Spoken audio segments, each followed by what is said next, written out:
Hey everybody, this is Kevin for CrackBerry.com and the third annual smartphone round robin. With me today are two of our frenemies. Is that the word we're going with these days? Yeah. Or that's a couple years old, best but frenemies forever. Frenemy number one, Rene, Ritchie of the iPhone blog, the man who needs no introduction. Not introduction. I'm trying to speak French. Ah, excellent. And this is what is this? The iPhone 3G. It's a little something. S. Yeah, Apple whipped up in their baby. The S stands for sporty, speedy. Sex. See, I thought, yeah. No, it stands for speed. I noticed you went with the white one this time around. I thought your 3G was black. My 3G was black. I didn't want to mix them up, so I went with white for the 3GS. Interesting. So, I'm not going to lie. Everybody knows I own a iPhone 3GS. I went out and bought it the first day it came out. Yeah, I mean, you helped TiPb cover it. We really appreciate it. I helped you guys cover it. There were no lineups where I live. There was big lineups where we live, but we're in a town. Actually, it's not totally true. There was the Rogers store had maybe 3 people in it, and they sold out fairly quick. But I went to a wireless wave or something, and they had all of them. They didn't even know they had any, right? They didn't know the man came and dropped them off. But I got a black one this time around.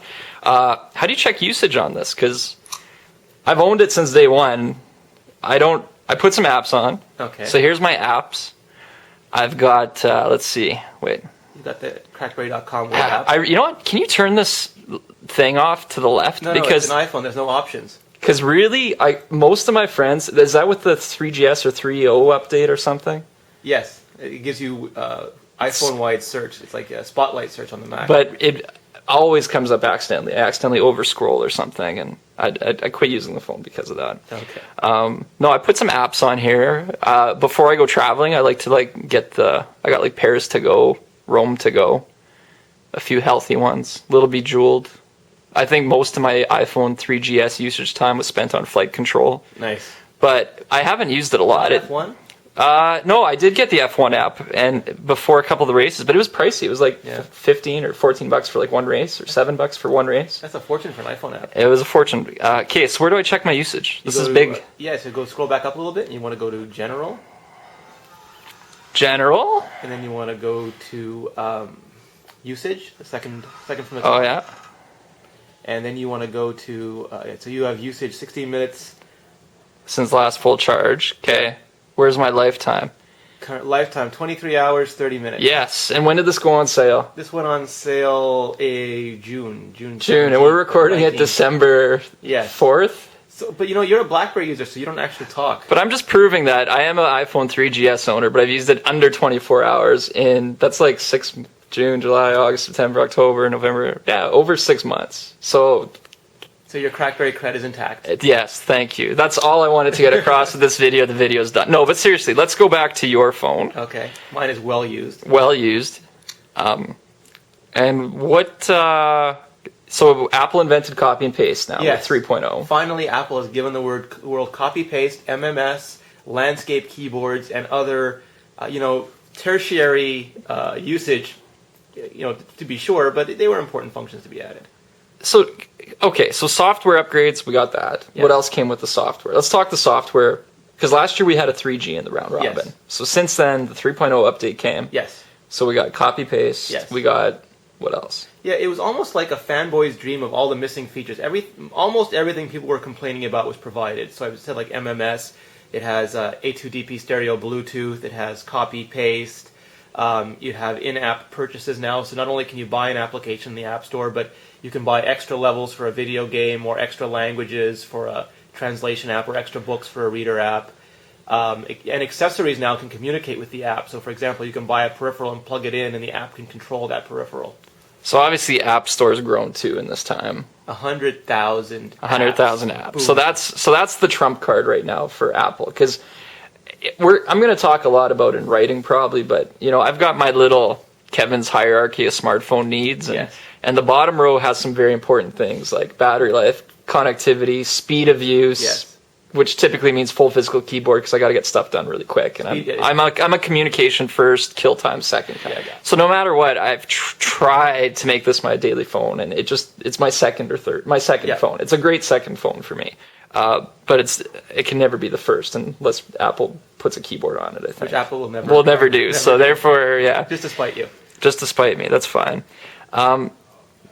So from a BlackBerry standpoint, keyboard aside, Yes. what's going on right now? From a BlackBerry standpoint, I don't think they made any substantial upgrades. The email app hasn't gotten any faster to use. You still have to click an interminable amount to go between one account and the other. In terms of messaging, yes, you have MMS now as well as SMS, and it's threaded, which is nice, but it's still not the same kind of BBM Does it experience. still like beep in my ear when I get an Yes. email and I'm on a phone call? It will still drive you. Yeah, well, this is one of the things, I don't know if people realize this, but yeah, like if I'm on a phone call on an iPhone and I get an email, I get a lot of emails. Yes. This totally distracts me from a conversation. And what's worse now is that push notification is working. You can get a push notification while you're talking or doing something else, and you can't stop what you're doing until you dismiss that notification. So they don't do a whole lot of. from your Do point of view, third-party it's worse. apps allow that? Is the API, like developers can't override those default? No, the APIs give you access, but they don't give you the ability to change the core experience of the device. So with these 100,000 apps, then like I hear a lot about Android's open and BlackBerry's somewhere in the middle. Apple, I'm here, is a little closed. So but yet Apple's the one with the most apps right now. Apple is like that gourmet restaurant that Chef Ramsay runs. You can't go in there and say, I want Chinese food, I don't want your Italian food, but if you go there and you're willing to have what Apple is serving, they make a tasty meal. Understood. That's you're talking to me in my language. Food. That's good. Screen. Something. Yeah, was that a storm? This is storm. Yeah, yeah. I noticed that touching the screen doesn't. I keep pushing, but there's no click action. What's up with that? It turns out you can type on glass.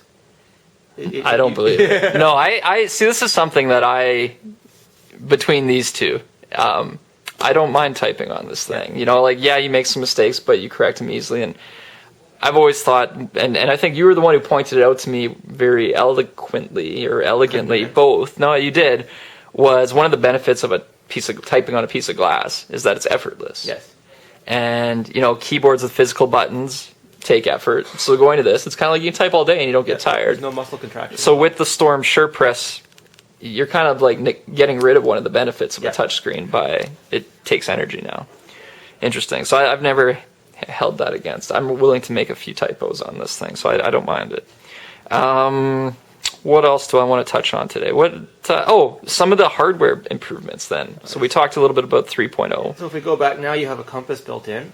So Does this thing work? I spent about 10 seconds on this, and I don't understand Your how. magnetic personality distracts it, Kevin. Okay, so where's north? Straight ahead? Yeah, it is directly ahead of us. So if I go here, what were the odds of that? That's important for augmented reality apps, which we're getting more and more of in the store, where it layers information over your geographical location.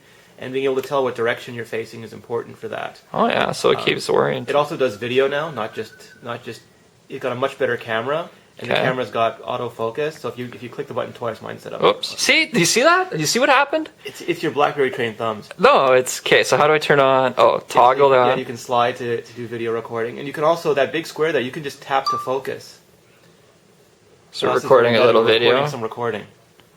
This is pretty cool. And it's very nice because you can. Can I give us the peace sign? The peace sign, and you can send that video right to YouTube or to Mobile Me, or you can email What's it to somebody. What's the resolution on the video? The video is VGA only video for now. The camera though is 3 megapixel.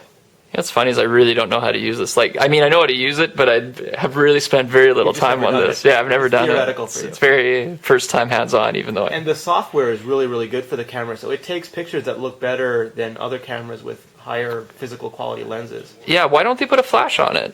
Apple hates flash in any shape or form. They're just not gonna. They just don't want to touch it until they master it. Yeah, no. Absolutely. What's your favorite app? What do you use? I use Safari because I'm really like yours. For you, it's a communications device. For me, it's an internet connectivity device. It's for my ability to be on the internet anywhere. And I use Mail probably second, and Twitter. But I'm really big on just being connected to the internet.